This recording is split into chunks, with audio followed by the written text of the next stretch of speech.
欢迎再次来到在哪儿读书? 짜이나얼과 책 읽는 시간. 제10장. 어린 왕자의 별과 가까이에 소행성 325호, 326호, 327호, 328호, 329호, 330호가 있었다. 어린 왕자는 할 일도 찾고 견문도 넓힐 겸 그 별들을 둘러보기로 했다. 첫 번째 별에는 왕이 살았다. 왕은 자줏빛 천에 흰 담비 모피가 달린 옷을 입고 매우 소박하지만 위험 있어 보이는 옥좌에 앉아 있었다. 왕은 어린 왕자를 보고 큰 목소리로 외쳤다. 아, 신하로구나. 어린 왕자는 의아하게 생각했다. 나를 한 번도 본 적이 없을 텐데 어떻게 나를 알아보는 거지? 왕이 무척 단순하게 생각한 것을 어린 왕자는 몰랐던 것이다. 왕에게는 누구나 다 신하였다. 마침내 왕 노릇을 하게 되어 기분이 우쭐해진 왕이 말했다. 너를 좀 더 자세히 보고 싶으니 가까이 오라. 어린 왕자는 앉을 자리를 찾아 주위를 둘러보았으나 별 전체가 흰 담비 모피가 달린 망토로 뒤덮여 있었다. 어린 왕자는 그 자리에 서 있다가 피곤해서 하품을 했다.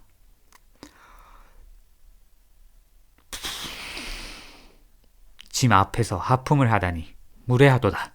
하품을 그만하라.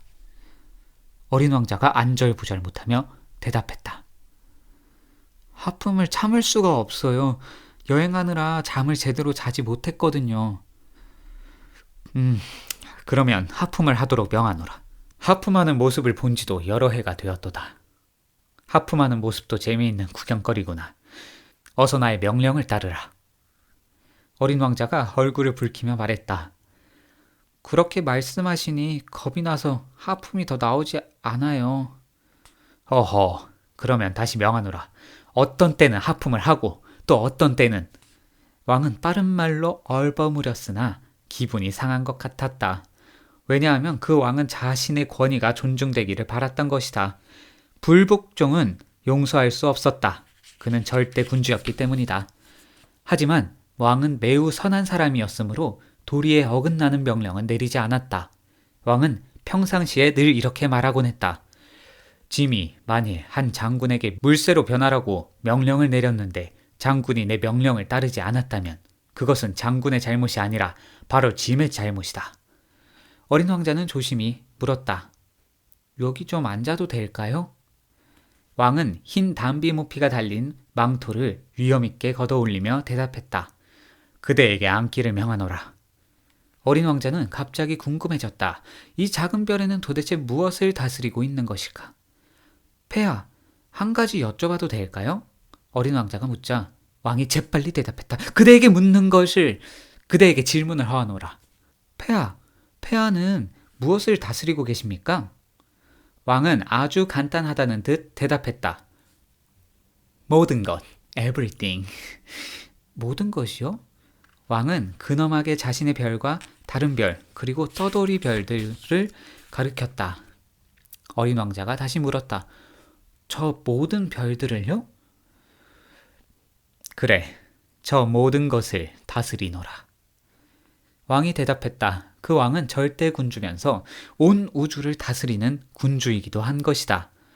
그럼 저 모든 별도 폐하의 명령을 따르나요? 물론이지. 모두가 짐의 명령을 따르지. 짐은 명령을 거역하는 것을 절대 용서하지 않는다. 어린 왕자는 왕의 강력한 권력에 감탄했다. 자신에게 그런 권력이 있다면 의자를 끌어당기지 않고도 해가 지는 모습을 하루에 44번뿐만 아니라 72번, 아니 100번, 200번이라도 볼 수 있을 텐데. 그러자 문득 자신의 작은 별이 떠올라 조금 슬퍼진 어린 왕자는 왕에게 용기를 내어 부탁했다. 폐하, 해가 지는 모습이 보고 싶습니다. 부탁이에요. 해가 지도록 명령해 주세요. 만일 내가 어느 장군에게 나비처럼 이곳에서 저곳으로 날아다니라고 하거나 비극 한 편을 쓰라거나 물새로 변하라고 명령했는데 그 장군이 내 명령을 따르지 않는다면 그것은 그의 잘못이겠느냐, 나의 잘못이겠느냐. 어린 왕자는 자신 있게 대답했다. 폐하의 잘못입니다. 그렇지. 분명히 그가 할 수 있는 것을 요구해야 하니라. 권위는 사리에 맞았을 때 주어지는 것이다. 만일 내가 너의 백성에게 바다에 뛰어들라고 명령한다면 반란이 일어날 것이다. 내가 복종할 요구할 권리를 갖게 된 것은 내 명령이 이치에 어긋나지 않기 때문이다. 한 번 질문한 것은 포기하지 않는 어린 왕자가 다시 물었다. 그러면 해가 지는 모습을 보고 싶은 저의 부탁은 어떻게 되는 거죠? 내게 해 지는 것을 보여주도록 하지. 명령은 내리겠지만 조건이 갖춰질 때까지 기다려야 한다. 어린 왕자가 물었다. 그때가 언제예요? 왕이 커다란 달력을 잠시 살피더니 대답했다. 오늘 저녁 7시 40분쯤 되겠구나. 그때가 되면 내 명령을 따르는 것을 지켜보게 될 것이다. 어린 왕자는 하품을 했다. 당장 해가 지는 모습을 볼 수 없어서 아쉬웠다. 어느새 조금 따분해진 어린 왕자가 왕에게 말했다.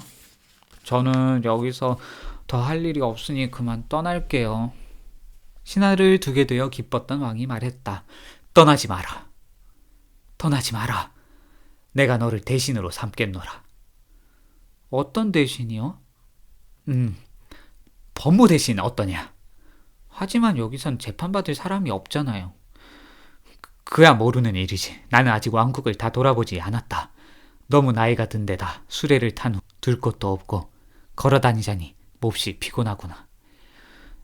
전 이미 다 돌아보았습니다. 이렇게 말하며 어린 왕자는 별의 반대편을 슬쩍 둘러보았다. 저쪽에도 아무도 없는걸요? 그럼 너 자신을 심판해 보아라. 몹시 어려운 일이지. 다른 사람을 심판하는 것보다 자신을 심판하는 것이 훨씬 어려운 법이노라. 너 자신을 심판할 수 있다면 넌 정말 지혜로운 사람일 것이다. 왕이 말하자 어린 왕자가 대답했다. 저 자신을 심판하는 일이라면 언제 어디서나 할 수 있어요. 꼭 여기에 살면서 할 필요는 없을 것 같아요. 이별 어딘가에 늙은 쥐 한 마리가 사는 것 같구나. 밤마다 긁는 소리가 들리거든. 그 쥐를 심판하면 되겠구나. 때때로 쥐에게 사형을 선고하라. 그러면 그 쥐의 생명은 내 판결에 달린 셈이 되지 않겠니? 하지만 쥐를 오랫동안 심판하려면 매번 특사로 형을 감해 주어야 한다. 한 마리밖에 없으니 말이다. 저는 사형 선고는 내리고 싶지 않아요. 이제 그만 떠나야겠어요. 떠나지 마라. 어린 왕자는 이미 떠날 준비를 마쳤지만 늙은 왕의 마음을 아프게 하고 싶지 않았다. 폐하의 말을 따르게 하고 싶으시다면 제게 이치를 맞는 명령을 내려주세요. 1분 안에 떠나라는 명령 같은 것 말이에요. 이제 그때가 된 것 같아요. 왕이 아무 대답도 하지 않자 어린 왕자는 잠시 머뭇거리다가 크게 한숨을 내쉬고는 길을 나섰다. 왕이 황급히 외쳤다. 너를 대사로 임명하노라. 왕은 위험에 가득 찬 표정을 짓고 있었다. 어린 왕자는 여행을 떠나면서 마음속으로 생각했다. 어른들은 참 이상해. 11장. 두 번째 별에는 허영심이 유난히 심한 사람이 살았다. 저기 봐. 나를 찬양하는 사람이 오는군. 어린 왕자가 걸어오는 것을 보고 허영쟁이가 소리쳤다. 허영쟁이는 모든 사람이 자신을 찬양한다고 생각했다. 안녕하세요. 아저씨는 이상한 모자를 쓰고 있네요. 어린 왕자가 말했다. 사람들이 내게 환호와 박수를 보내며 담례하려고 썼어. 그런데 안타깝게도 이 길을 지나는 사람이 아무도 없구나. 네, 뭐라고요? 어린 왕자는 허영쟁이의 말을 이해할 수 없었다. 허영쟁이가 요청했다. 두 손을 마주쳐봐. 어린 왕자는 두 손을 마주쳤다. 그러자 허영쟁이가 모자를 벗어들며 점잖게 인사했다. 왕을 만났을 때보다 더 재미있는걸? 어린 왕자는 마음속으로 생각했다. 그리고 다시 손뼉을 쳤다. 허영쟁이가 다시 모자를 벗어들고 인사했다. 신이 난 어린 왕자는 여러 번 반복해서 손뼉을 쳤다. 그런데 5분쯤 지나니까 놀이가 너무 단조로워서 슬슬 지루했다. 그래서 허영쟁이에게 물었다. 모자를 바닥에 떨어뜨리게 하려면 어떻게 해야 하죠? 허영쟁이는 어린 왕자의 말이 들리지 않는 듯 했다. 오직 찬양하는 말만 들리는 모양이었다. 이번에는 허영쟁이가 어린 왕자에게 물었다. 넌 나를 진심으로 찬양하는 거지? 찬양이 뭐죠? 찬양이란 내가 이 별에서 가장 잘생기고 옷을 제일 잘 입고 부자고 똑똑하다는 것을 인정하는 거지. 하지만 이 별에는 아저씨 혼자인걸요? 날 기쁘게 해줘. 나를 찬양해달라고. 아저씨를 찬양해요. 하지만 이런 게 무슨 소용이에요? 어린 왕자는 어깨를 으쓱하며 이렇게 말하고 발길을 돌렸다. 다시 여행을 떠나면서 어린 왕자는 또다시 속으로 생각했다. 어른들은 아무래도 이상하단 말이야. 12장. 세 번째 별에는 술꾼이 살았다.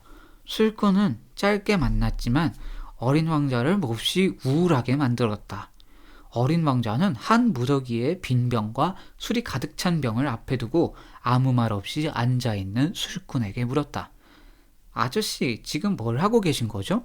몹시 우울한 표정으로 술꾼이 답변한다. 술을 마시고 있잖니. 어린 왕자가 물었다. 왜 술을 마셔요? 술꾼이 대답했다. 잊기 위해서란다. 어린 왕자는 왠지 술꾼이 측은하게 느껴졌다. 뭘 잊고 싶은데요? 술꾼이 머리를 숙이며 대답했다. 부끄러움을 잊고 싶단다. 그를 돕고 싶은 마음에 어린 왕자는 계속 캐물었다. 뭐가 부끄러운데요? 술을 마시는 게 부끄럽구나. 이렇게 말하고 술꾼은 긴 침묵에 잠겼다. 어린 왕자는 어리둥절했다. 난처해진 그는 조용히 별을 떠났다. 어른들은 아무리 생각해도 너무 이상해. 어린 왕자는 마음속으로 생각하며 다시 여행을 떠났다. 제13장. 네 번째 별에는 장사꾼이 살았다. 장사꾼은 어린 왕자가 왔는데도 고개조차 들지 않을 만큼 바빴다. 어린 왕자가 다가가 먼저 인사를 건넸다. 안녕하세요. 담뱃불이 꺼졌네요. 3 더하기 2는 5 더하기 7은 12, 12 더하기 3은 15. 안녕? 15 더하기 7은 22, 22 더하기 6은 28. 담뱃불을 붙일 시간도 없군. 16 더하기 5는 31. 그러면 다 해서 5억 162만 2,731이군. 5억이라니 뭐가요? 아니, 너 아직도 거기 앉아 있었니? 잠깐만, 5억 162만... 얼마였더라. 할 일이 너무 많아. 나는 성실한 사람이야. 너와 이야기 나눌 시간이 없다. 2에 5를 더하면 7. 한 번 물은 것은 꼭 대답을 들어야 하는 어린 왕자가 장사꾼에게 다시 물었다. 뭐가 5억이라는 거죠? 장사꾼은 그제야 얼굴을 들고 말했다. 나는 이 별에서 54년을 살았어. 그동안 내 일을 방해받은 적이 딱 3번 있었지. 첫 번째는 22년 전에 어디선가 날아온 풍뎅이가 요란한 소리로 방해해서 계산이 4번이나 틀렸던 거야. 두 번째는 11년 전에 있었는데 운동이 부족한 탓이었는지 갑자기 튜머티즘에 걸렸어. 산책할 시간조차 없었거든. 그리고 세 번째는 바로 지금이야. 내가 얼마라고 했지? 5억 162만. 그러니까 뭐가 5억이냐고요. 장사꾼은 더는 일에 집중할 수 없다고 생각했는지 어린 왕자의 질문에 대답했다. 저기 하늘에 보이는 작은 것들 말이야. 파리 말이에요? 아니, 저기 반짝이는 것들 말이야. 꿀벌이요? 아니, 그 게으름뱅이들이 공상에 빠지게 하는 금빛의 작은 것들 말이야. 하지만 나는 중요한 일을 해야 하므로 공상에 빠질 시간이 없어. 별들 말씀하시는 거구나. 그래, 별들 말이야. 5억 개들의 별들로 뭘 하는데요? 5억 162만 2,731개란다. 나는 아주 정확하지. 그러니까 그 별들로 뭘 하는데요? 뭘 하느냐고? 네, 그냥 소유하고 있을 뿐 아무것도 하지 않아. 네? 별들을 소유하지 않는다고요? 그렇지. 하지만 지난번에 제가 만났던 왕은 아무것도 소유하지 않는단다. 다스릴 뿐이지. 전혀 다른 거야. 그럼 별들을 소유한다는 건 어떤 거예요? 부자가 된다는 거지. 부자가 되면 좋은 건가요? 누군가가 별을 발견하면 그것을 살 수 있는 거야. 이 아저씨도 술꾼처럼 말하고 있군. 어린 왕자는 마음속으로 중얼거리다가 질문을 계속했다. 그런데 별들을 어떻게 소유할 수 있죠? 장사꾼은 얼굴을 잔뜩 찌푸리다니 꾸짖듯 어린 왕자를 다그쳤다. 별들은 누구 것이지? 잘 모르지만 그 누구의 것도 아닌 것 같아요.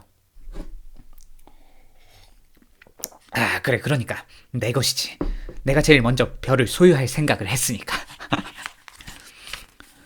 그렇게 생각했다고 해서 아저씨 것이 되는 거예요? 물론이지. 내가 만약에 주인이 없는 다이아몬드를 발견했다면 그 다이아몬드는 바로 내 것이 되는 거야. 또 주인 없는 섬을 발견했다면 그 섬 또한 내 것이 되고, 어떤 좋은 아이디어를 내가 먼저 생각해냈다면 그 아이디어로 특허를 받을 수 있단다. 그건 바로 내 것이란 뜻이지. 그래서 별들을 제일 먼저 소유할 생각을 한 내가 별들을 소유하는 것이란다. 그렇군요. 그럼 아저씨는 그 별들로 뭘 할 생각이에요? 별들을 관리하기 위해 별을 세보고 또 세봐. 아주 힘든 일이지. 하지만 나는 성실한 사람이거든. 어린 왕자는 도무지 이해가 되지 않았다. 머플러가 있으면 목에 두르고 다닐 수 있어요. 꽃이 있으면 꽃을 꺾어 가질 수 있고요. 하지만 별을 딸 수도 없잖아요. 물론 그렇지만 은행에 맡길 수 있단다. 그게 무슨 뜻이에요? 종이에 내가 별을 얼마나 소유하고 있는지 적고 그것을 서랍 속에 넣은 다음 자물쇠로 잠가둔다는 뜻이란다. 그게 전부예요? 그렇지. 어린 왕자는 생각했다. 참 재미있는 일이군. 그런대로 의미도 있고 말이야. 하지만 그리 중요한 일은 아닌 것 같아. 어린 왕자는 중요한 일에 대해서 어른들과 매우 다르게 생각했다. 나에게는 꽃 한 송이가 있어요. 나는 꽃에게 꼭 물을 주고 가꿔요. 화산도 3개나 있어요. 일주일에 한 번은 청소를 해요. 불이 꺼진 화산도 청소를 해야 해요. 언제 폭발할지 알 수 없으니까요. 나는 내가 소유하고 있는 꽃이나 화산에게 도움을 주죠. 하지만 아저씨는 별들에게 어떤 도움도 되지 않아요. 장사꾼은 대답하려 했지만 마땅한 말을 찾지 못했다. 어린 왕자는 그 별을 떠났다. 정말이지. 어른들은 너무나도 이상해. 여행을 계속하며 어린 왕자는 마음속으로 생각했다. 14장. 5번째 별은 가장 작은 별이었는데 참 신기했다. 얼마나 작은지 가로등 하나와 불 켜는 사람이 있을 자리밖에 없었다. 집도 없고 사람도 살지 않는 그런 별에 가로등과 불 켜는 사람이 굳이 필요가 있을까 싶어 어린 왕자는 이해가 되지 않았다. 어린 왕자는 마음속으로 생각했다. 이 사람도 어리석을지 몰라. 하지만 왕이나 허영쟁이, 장사꾼이나 술꾼보다는 덜하겠지. 하지만 그가 하는 일은 의미 있는 일이니까 가로등을 켜는 것은 마치 별 하나, 꽃 한 송이를 탄생시키는 것과 마찬가지고 가로등을 끄면 꽃이나 별을 잠들게 하는 것이니 이 얼마나 아름답고 유익한 일이야. 어린 왕자는 가로등 켜는 사람에게 다가가 공손히 인사를 건넸다. 아저씨, 안녕하세요. 그런데 왜 가로등을 껐어요? 가로등 켜는 사람은 대답했다. 안녕? 나는 시키는 대로 한 거란다. 뭐라고 시켰는데요? 가로등을 끄라고. 잘 자라. 그렇게 말하더니 곧 다시 가로등을 켰다. 왜 가로등을 다시 켰어요? 명령이니까. 도대체 무슨 말인지 모르겠어요. 이해할 필요 없어. 시키면 시키는 대로 하는 거야. 안녕. 그러고 나서 다시 가로등을 끄고는 빨간 체크무늬 손수건으로 이마에 땀을 닦았다. 이 작업은 정말 고되지. 전에는 이렇게 힘들지 않았는데 아침이면 가로등을 끄고 저녁이면 가로등을 켰지. 그래서 낮에는 쉬고 밤에는 잠을 잘 수 있었어. 그럼 다른 지시가 있었던 거예요? 다른 지시가 없던 게 문제야. 해가 거듭될수록 별은 점점 빨리 도는데 지시는 그대로거든. 그래서요? 이제 별이 1분에 한 바퀴를 돌아서 나는 쉴 틈이 없단다. 1분마다 껐다 켰다 해야 하니 말이야. 신기하네요. 이 별에는 하루가 1분이라니. 그렇게 신기할 거 없어. 우리가 말하는 동안 벌써 한 달이 지났단다. 벌써 한 달이나요? 그래, 30분 동안 이야기를 나누었으니 한 달이 지난 거야.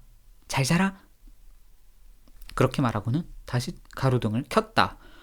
어린 왕자는 조용히 그를 바라보았다. 그러나 지시를 충실히 따르는 가로등 켜는 사람이 좋아졌다. 어린 왕자는 해 지는 광경이 보고 싶어 의자를 움직여 앉았던 그때가 떠올랐다. 그는 가로등 켜는 사람을 돕고 싶었다. 아저씨가 쉬고 싶을 때 쉴 방법을 알고 있어요. 나는 언제나 쉬고 싶단다. 이를 충실하게 이행하는 사람, 누구라도 마음속으로 게으름을 피우고 싶은 생각이 든다는 말이다. 어린 왕자가 계속 말했다. 아저씨의 별은 아주 작아서 3발짝만 옮기면 한 바퀴를 돌 수 있어요. 그러니 천천히 걷기만 하면 언제나 해가 떠 있을 거예요. 쉬고 싶을 때는 걷기만 하면 돼요. 그러면 아저씨가 원하는 만큼 해가 길어져요. 그건 별 도움이 안 되겠는걸? 내가 하고 싶은 건 잠을 자는 거거든. 그렇군요. 유감이네요. 그럼 안녕. 가로등 켜는 사람은 이렇게 말하고 다시 가로등을 껐다. 어린 왕자는 다시 여행을 떠나면서 생각했다.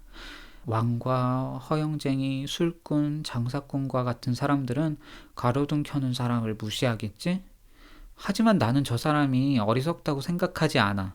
아마 자신이 아닌 남을 위해 무언가를 하고 있기 때문일 거야. 어린 왕자는 가로등 켜는 사람과 헤어지는 게 아쉬워 한숨을 내쉬었다.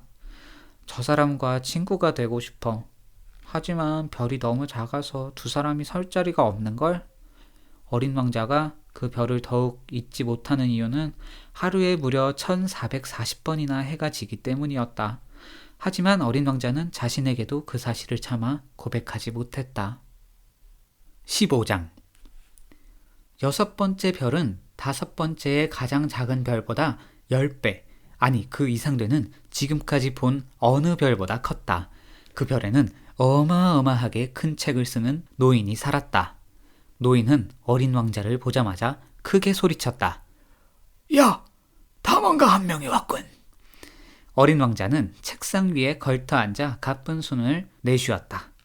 벌써 꽤 긴 여행을 한 것이다. 노인이 어린 왕자에게 물었다. 어디에서 오는 길이냐? 노인의 물음에 대답도 하지 않고 어린 왕자가 물었다. 이 큰 책은 뭐예요? 당신은 여기서 뭘 하는 거죠? 노인이 대답했다. 나는 지리학자란다. 지리학자요? 지리학자가 뭐예요? 지리학자는 바다, 강, 도시, 산, 그리고 사막 등이 어디 있는지 연구하는 사람이란다. 와, 정말 흥미롭군요. 직업다운 직업을 찾은 것 같아요. 어린 왕자는 지리학자의 별을 빙 둘러보았다. 여태껏 이처럼 아름다운 별은 본 적이 없었다. 당신의 별은 정말 아름다워요. 이곳에 바다도 있나요? 지리학자가 대답했다. 글쎄, 모르겠구나. 그래요? 어린 왕자는 조금 실망한 얼굴로 다시 물었다. 그럼 산은 있나요? 그것도 모르겠구나. 도시와 강, 밭, 사막은요? 그것도 모르겠구나. 하지만 당신은 지리학자잖아요. 그건 그렇지. 하지만 나는 탐험가가 아니란다. 세상에는 탐험가가 턱없이 부족하지. 지리학자는 도시, 강과 산, 바다와 사막을 헤아리고 다닐 수 없어. 지리학자는 아주 중요한 일을 해야 하므로 서재를 비울 수가 없단다. 대신 탐험가들은 만나 그들이 본 것들을 질문해서 듣고 기록하는 거야. 탐험가가 아주 흥미로운 경험을 이야기하면 지리학자는 그 탐험가가 진실한 사람인지 조사하기도 한단다. 왜 그런 거예요? 탐험가가 거짓을 말하면 지리책은 엉망이 되고 마니까. 탐험가가 술을 많이 마셔도 그렇고. 그건 또 왜 그렇죠? 술에 취하면 모든 사물이 둘로 겹쳐 보이거든. 그렇게 되면 산이 하나인데도 둘이라고 말해서 지리학자가 산이 2개가 있다고 기록하게 되거든. 어린 왕자가 말했다. 그럼 제가 아는 어떤 사람도 엉터리 탐험가일지 모르겠네요. 그럴지도 모르겠구나. 탐험가가 정직해 보이면 그가 발견한 것들을 조사한단다. 직접 찾아가 보는 거예요? 아니, 그건 너무 번거로운 일이라 탐험가에게 증거를 내놓으라고 하지. 예를 들어 큰 산을 발견했다면 큰 돌을 가져오라는 식으로 말이야. 이렇게 말하더니 지리학자가 흥분해서 물었다. 참, 너는 멀리서 왔다고 했지. 훌륭한 탐험가로구나. 너의 별에 대해서 이야기해주겠니? 노인은 노트를 펼치더니 연필을 깎기 시작했다. 탐험가의 이야기를 듣고 먼저 연필로 적은 다음 탐험가가 증거물을 가지고 오면 그때 비로소 잉크로 다시 기록했다. 노인이 요청했다. 자, 이야기해보아라. 내 별은 어떤 곳이니? 내 별은 그리 흥미롭지 않아요. 아주 작은 별이죠. 화산이 3개 있는데 2개는 불이 붙어있는 활화산이고 하나는 불이 꺼진 휴화산이에요. 하지만 휴화산도 언제 어떻게 될지 몰라요. 그렇지. 어떻게 될지 아무도 알 수 없어. 그리고 꽃도 한 송이 있어요. 아, 그래. 하지만 우리는 꽃은 기록하지 않는단다. 왜요? 얼마나 예쁜 꽃인데요. 꽃은 한순간뿐이잖니. 한순간이라뇨? 그게 무슨 뜻이죠? 지리책은 아주 중요한 책 중에 하나지. 변하지 않는 산이 자리를 옮긴다는 건 극히 드문 일이고 바다가 마르는 일도 무척이나 드물잖니. 우리는 변하지 않는 영원한 것만 기록한단다. 하지만 휴화산이 다시 활동을 시작할 수도 있잖아요. 어린 왕자가 대답하려는 노인의 말을 막았다. 그런데 한순간이란 게 무슨 뜻이에요? 우리에게 중요한 것은 불을 뿜는 대신 화산이나 뿜지 않는 화산이 아니란다. 언제나 변하지 않는 산이지, 산.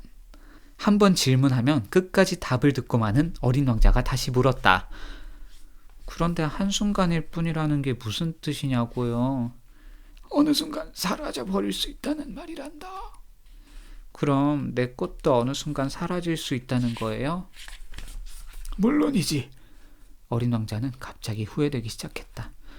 내 꽃은 한순간일 뿐인데 세상에서 자신을 보호할 수 있는 것이라곤 4개의 가시가 전부인 꽃을 별에 혼자 두고 떠나오다니. 그러나 어린 왕자는 다시 용기를 내 노인에게 물었다. 어느 별을 여행하면 좋을까요? 노인이 대답했다. 지구라는 별에 가보렴. 아주 괜찮다더구나. 이렇게 해서 어린 왕자는 홀로 남기고 온 곳을 생각하며 다시 여행을 떠났다. 제16장. 어린 왕자는 7번째 별인 지구에 도착했다. 지구는 이제까지 여행했던 별들과 달랐다. 지구에는 흑인 왕을 포함해 111명의 왕과 7,000명의 지리학자, 90만 명의 장사꾼과 750만 명의 술꾼, 3억 1,100만 명의 허영쟁이 등 약 20억 명 정도의 어른들이 살았다. 전기가 발명되기 전에는 가로등 켜는 사람이 6대륙에 46만 2,511명이 있었다는 말만 들어도 지구가 얼마나 큰 별인지 짐작할 것이다. 지구를 조금 멀리 떨어진 곳에서 바라보면 눈이 부시도록 멋졌다. 가로등 켜는 사람들이 무리지어 움직이면 온 세상이 규칙적으로 밝아졌다. 마치 오페라의 발레단을 보는 것 같았다.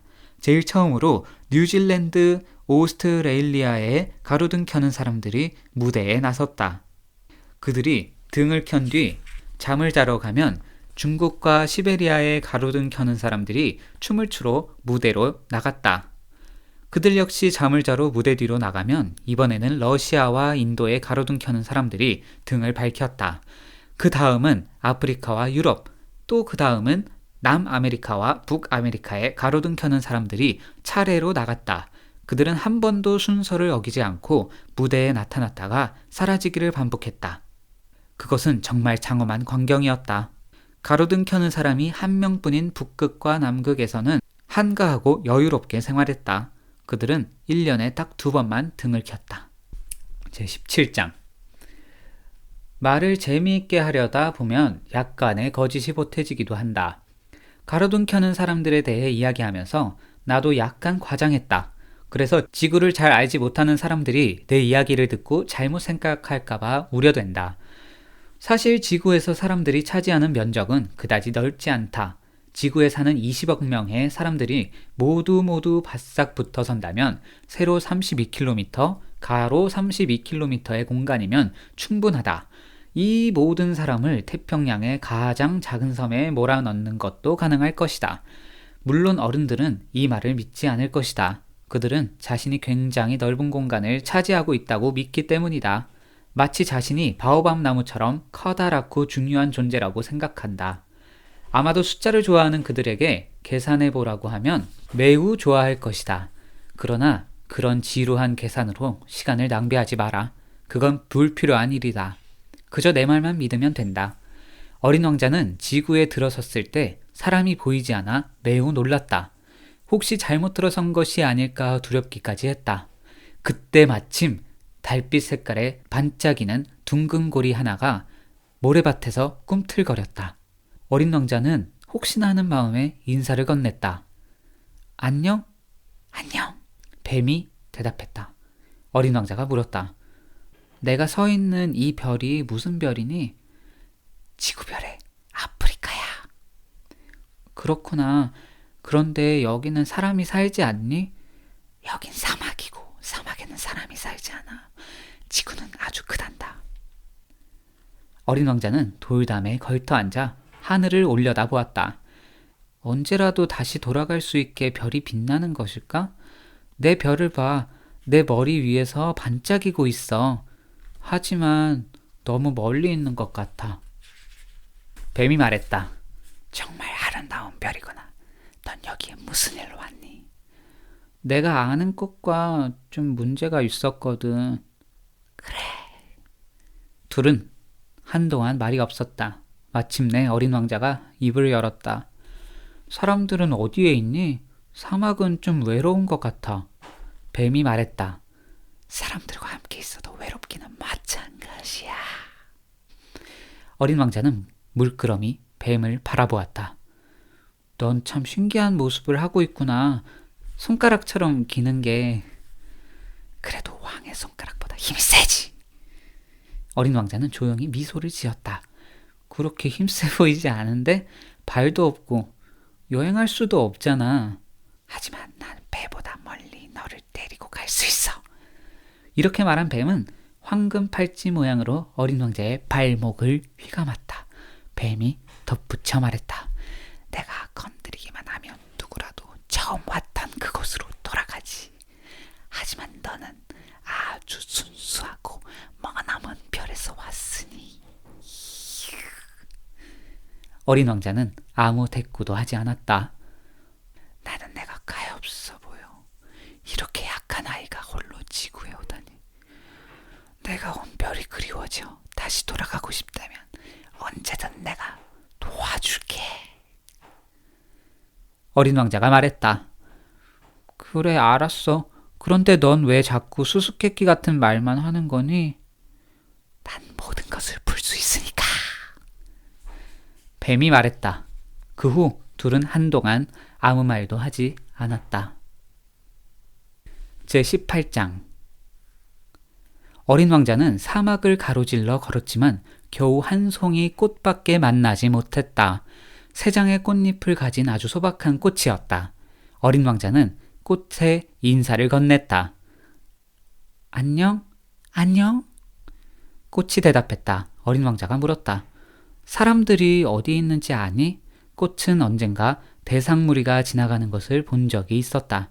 사람들? 몇 해 전에 봤어. 7명이었을 거야. 하지만 지금은 그들이 어디에 있는지 모르겠는걸? 그들은 바람결에 휩쓸려 다니거든. 뿌리가 없어서 좀 힘들 거야. 그래, 그럼 잘 있어. 어린 왕자가 작별 인사를 했다. 꽃도 인사했다. 그래, 잘 가.